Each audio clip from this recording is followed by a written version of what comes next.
সুপ্রিয় দর্শক, আসসালামু আলাইকুম। আপনাদের সবাইকে স্বাগত জানাচ্ছি এখনকার আলোচনা। আপনাদের সঙ্গে আছি আমি সিরাজুল ইসলাম। দর্শক, অনেকগুলো খবর আছে। সবচেয়ে বড় খবর হচ্ছে ইরানের এক ধমকেই অনেক কিছু সহজ হয়ে গেছে। কেমন? সেটা হচ্ছে ইরান গতকাল বলেছিল যদি লেবাননে ইসরায়েল হামলা বন্ধ না করে তাহলে আমেরিকার সাথে সমস্ত আলোচনা বন্ধ এবং ইসরায়েলের বিরুদ্ধে ইরান সামরিক ব্যবস্থা নিতে বাধ্য হবে। এই এক হুমকি, এক ধমকের পরেই মোটামুটি সব ক্লিয়ার। কি ক্লিয়ার? ডোনাল্ড ট্রাম্প নেতানিয়াহুকে প্রচণ্ড বকাবকি করেছে অশ্রাব্য ভাষায়। একজন প্রেসিডেন্ট আর এক দেশের প্রধানমন্ত্রীকে অশ্রাব্য ভাষায় বকাবকি করেছে। ডোনাল্ড ট্রাম্পের বকাবকি চাপাচাপির কারণে নেতানিয়াহু সেই লেবাননে হামলা বন্ধ করেছে। এপাশে ইরান ইসরায়েলের একটা কার্গো জাহাজে গতকাল হামলা চালিয়েছে। সব কিছু মিলে যা পরিস্থিতি, তাতে এক বাক্যে বলা যাবে একদম ইরানের জয় জয়কার।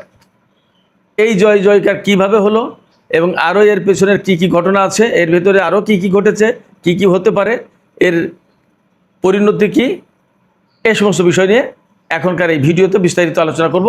আশা করি আপনারা সবাই সঙ্গে থাকবেন। আর ভিডিও ভালো লাগলে আবারও বলি, লাইক কমেন্ট শেয়ার করবেন এবং চ্যানেলটি সাবস্ক্রাইব করে আপনারা সাথেই থাকবেন।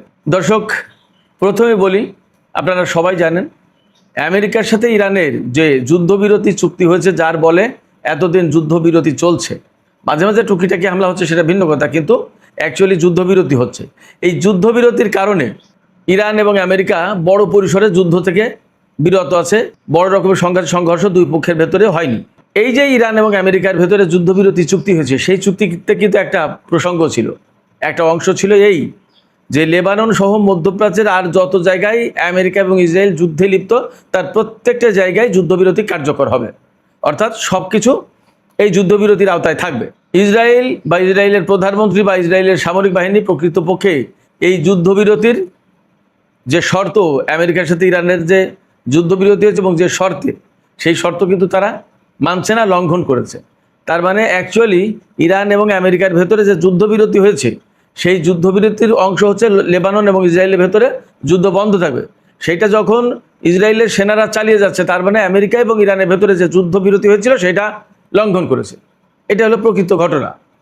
এখন এই অবস্থায় একথা বলাই যায় যে যখন ইসরায়েল এই যুদ্ধবিরতির একটা পার্ট ইরান এবং আমেরিকার যুদ্ধবিরতি চুক্তির ভেতরে, আর সেই ইসরায়েল যখন যুদ্ধবিরতি লঙ্ঘন করছে, তাহলে ইরান তো একটা ব্যবস্থা নিতেই পারে ইসরায়েলের বিরুদ্ধে, হিজবুল্লাহর পক্ষ। সেই কারণে গতকাল ইরানের পক্ষ থেকে একদম সরাসরি হুমকি দেওয়া হয়েছিল যে ইসরায়েল যদি যুদ্ধ বন্ধ না করে, লেবাননে যদি যুদ্ধবিরতি কার্যকর না থাকে, তাহলে ইরান সরাসরি ইসরায়েলের বিরুদ্ধে যুদ্ধ শুরু করবে।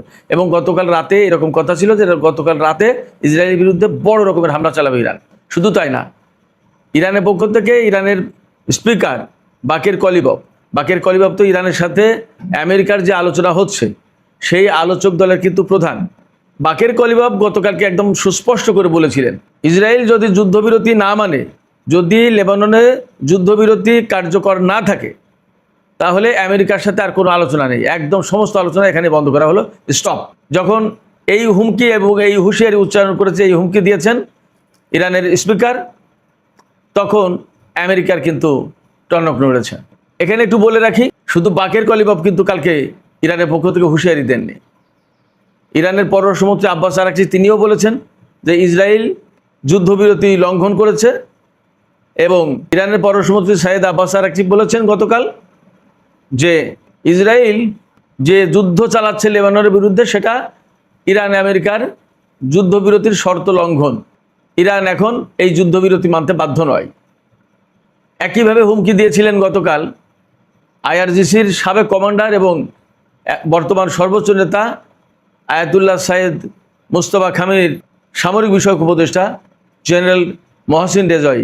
তিনি বলেছিলেন যে ইরানের ধৈর্যের একটা সীমা আছে, তার মানে ইরান ধৈর্যের সীমার একদম প্রান্তে পৌঁছে গেছে, আর ধৈর্য ধারণ করবে না। আর ইরানের স্পিকার বাকের কলিবাব যে হুমকি দিয়েছেন গতকাল, তার পেছনে আর একটা ব্যাকগ্রাউন্ড আছে। সেটা হচ্ছে লেবাননের স্পিকার নাভি বেরির সাথে গতকাল ইরানের স্পিকারের ফোনে কথা হয়েছে। সেই আলাপে ইরানের স্পিকার বাকের কলিবাফ একদম পরিষ্কার করে লেবাননের স্পিকারকে বলেছিলেন যে লেবাননের জনগণের যে রক্ত ইরানের জনগণের সেই রক্ত। লেবাননের জনগণ আমাদের কাছে যেমন, একই রকমভাবে ইরানের জনগণ, অর্থাৎ ইরানের জনগণ আর লেবাননের জনগণকে ইরান প্রকৃতপক্ষে আলাদা করে দেখে না, এক করে দেখে।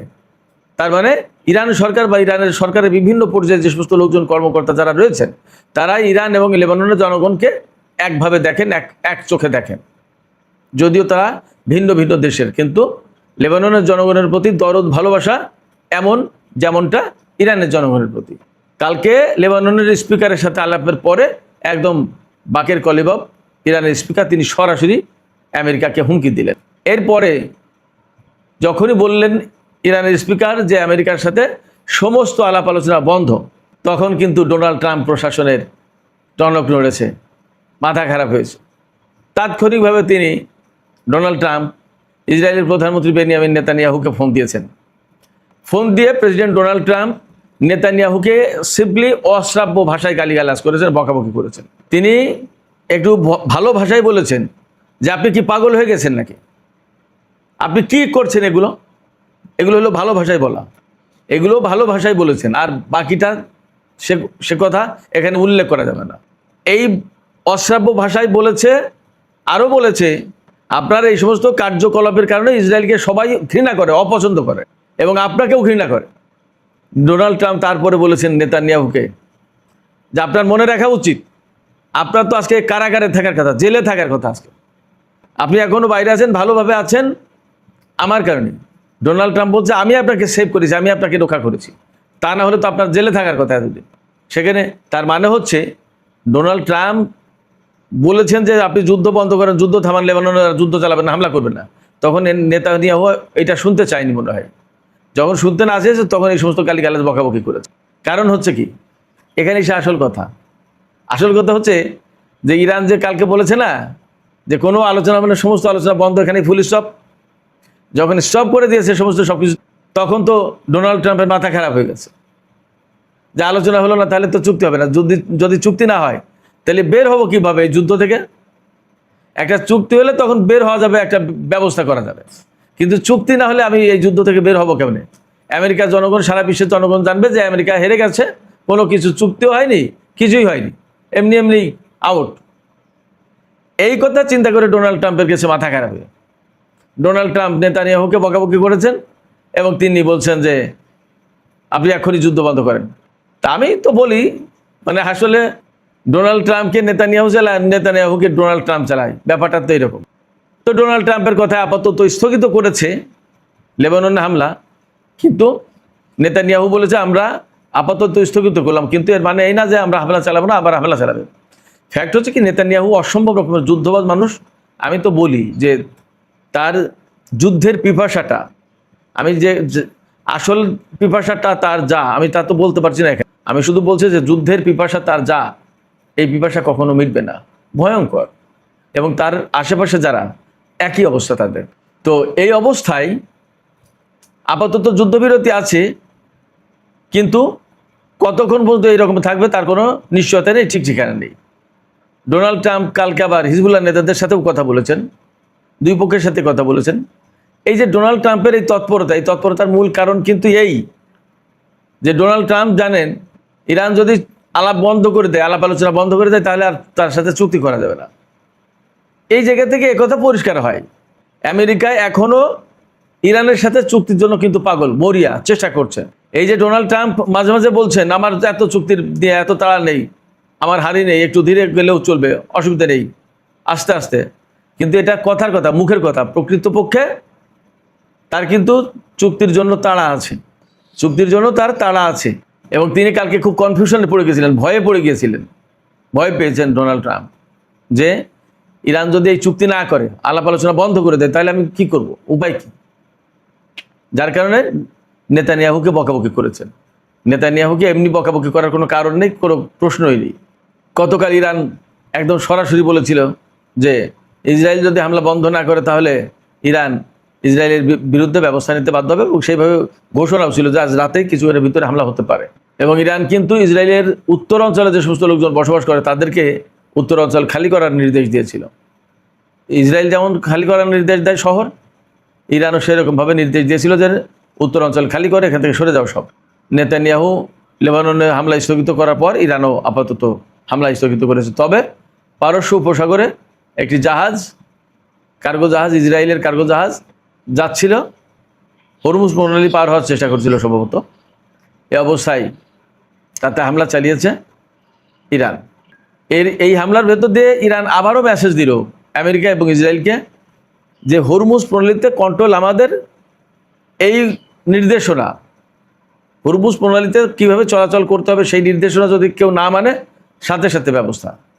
এবং আসলে এখানে এই হরমুজ প্রণালী এবং পারস্য উপসাগরে ইসরায়েলের জাহাজ চলাচল করতে দেবে না ইরান। এপাশে চাক সুমার মার্কিন সিনেটের সংখ্যালঘু দলের নেতা, অর্থাৎ এখন তো ডেমোক্র্যাটরা সংখ্যালঘু, রিপাবলিকানরা তো ক্ষমতাসীন দল। ডেমোক্র্যাট দলের সংখ্যালঘু নেতা চাক সুমার, তিনি ইরান যুদ্ধ এবং ডোনাল্ড ট্রাম্প যে প্রায় মাঝে মাঝে বলেন যে আমার ইরানের সাথে চুক্তির ব্যাপারে কোনো যুদ্ধবিরতি চুক্তির ব্যাপারে কোনো তাড়াহুড়া নেই, এটার সমালোচনা করে তিনি পোস্ট দিয়েছেন এক্সে। তিনি বলেছেন, মিস্টার প্রেসিডেন্ট, আপনার তাড়াহুড়া নেই, কীভাবে সম্ভব এটা? তার মানে তিনি সমালোচনা করেছেন যে যেখানে যুদ্ধে সারা বিশ্ব এরকম অর্থনৈতিক সংকটের মুখে, তেলের দাম, গ্যাসের দাম বেড়ে গেছে, জনজীবন অনেকটা বিপর্যস্ত, এবং গতকাল ইরান যখন এই ঘোষণা দিয়েছিল তখন তো তেলের দাম আবার বেড়ে গেল। এই সমস্ত প্রেক্ষাপটে আপনি কিভাবে বলেন, চাকসুমার প্রশ্ন করেছে ডোনাল্ড ট্রাম্পকে, আপনি কিভাবে বলেন যে আপনার চুক্তির ব্যাপারে তাড়াহুড়া নেই? কীভাবে সম্ভব এটা? এর 2 দিন আগে তো প্রেসিডেন্ট ডোনাল্ড ট্রাম্প বলেছিলেন কি ফক্স নিউজকে, ইরাকে আমেরিকা যুদ্ধ করতে গিয়ে বিরাট বড় ভুল করেছে, কত ক্ষতিগ্রস্ত হয়েছে। আবার একইভাবে ইরানে যুদ্ধ করতে যাওয়া আমাদের উচিত হয়নি, ডোনাল্ড ট্রাম্প বলেছেন। ডোনাল্ড ট্রাম্প নিজে বলেছেন, ডোনাল্ড ট্রাম্পকে তো আর কেউ যুদ্ধে যেতে বাধ্য করেনি, তিনি নিজে যুদ্ধ শুরু করেছেন এবং তিনিই বলছেন যে আমাদের এখানে যুদ্ধ করতে যাওয়াটা ঠিক হয়নি ইরানে। তার মানে হচ্ছে যে তিনি এখন বুঝছেন যে যত তাড়াতাড়ি ইরানের সাথে চুক্তি করা যায় ততই ভালো, কিন্তু ভাবে সাবে এবং মুখে দেখাচ্ছে, বলছে যে না না, আমরা চুক্তির জন্য আসলে খুব ব্যস্ত নই। কিন্তু এটা ঠিক যে ইরান যদি এই মুহূর্তে চুক্তি করতে না চায় তাহলে তারা ইরানের হাতে পায়ে ধরতে আসবে। পরিস্থিতি এইরকম অবস্থায় গিয়ে দাঁড়িয়েছে। এর ভেতরে যা টুকিটাকি হামলা হয়েছে তার প্রত্যেক দিন তো প্রায় ইরান পাল্টা জবাব দিয়েছে। সেক্ষেত্রে ইরান ছাড় দেবে না, এবং ইরান যে নতুন করে যুদ্ধের জন্য প্রস্তুত এটা আমেরিকা খুব ভালোভাবে জেনে গেছে, বুঝে গেছে। এখন নেতানিয়াহু ডোনাল্ড ট্রাম্পকে চাপ দিয়ে ইরানের সাথে চুক্তি থেকে বিরত রেখেছে, আরও বেটার কিছু করা যায় কিনা। কিন্তু ইরান গতকাল একদম পরিষ্কার করে বুঝিয়ে দিয়েছে যে না, ইরান তাদের কৌশলের কাছেও হারবে না, তাদের চাপের কাছেও নতি স্বীকার করবে না। ইরানের সাথে চুক্তি করতে হলে স্বাভাবিক প্রক্রিয়া আসতে হবে, এবং ইরান যা বলবে মূলত সেই শর্তের উপরেই চুক্তি হবে। আমেরিকা ইসরায়েলের দেওয়া শর্তের উপরে ইরান চুক্তি করবে না। তো সুপ্রিয় দর্শক, এখনকার আলোচনা এখানেই শেষ করতে চাই। যাওয়ার আগে আমি আপনাদের কাছে জানতে চাই, আমেরিকার চাপের কারণে ডোনাল্ড ট্রাম্প নেতানিয়াহুকে চাপ দিয়েছেন এবং আপাতত হামলা স্থগিত করিয়েছেন। আপনাদের কি মনে হয় যে নেতানিয়াহু এই হামলা একদম বন্ধ করে দেবেন, নাকি মনে হচ্ছে যে কোনো সময় আবার শুরু করবেন হামলা? আপনাদের মতামত জানিয়ে কমেন্টে লিখতে পারেন। আর ভিডিও ভালো লাগলে আবার বলি, লাইক কমেন্ট শেয়ার করবেন এবং চ্যানেলটি সাবস্ক্রাইব করে সাথেই থাকবেন। দর্শক, এখনকার আলোচনা এখানেই শেষ করতে চাইছি। আপনারা সবাই ভালো থাকুন। আল্লাহ হাফেজ।